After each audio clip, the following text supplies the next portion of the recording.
ప్రార్థనకు ఎంతమంది వస్తున్నారు మీ సంఘానికి అంటారు వాళ్ళు, శరీర సంబంధులు. శరీర సంబంధాలు ఏమంటారు? ఎంతమంది మీ చర్చికి వచ్చేది, ఎంతమంది ఆరాధిస్తున్నారు, మీ కుటుంబ సభ్యుల, ఇది శరీర సంబంధమైన వాడు.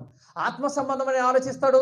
పరలోకానికి వెళ్ళేది వందల మంది, లక్షల మంది కాదు. ఎంతమంది అంటే పరలోకానికి వెళ్ళేది? కొద్ది మంది.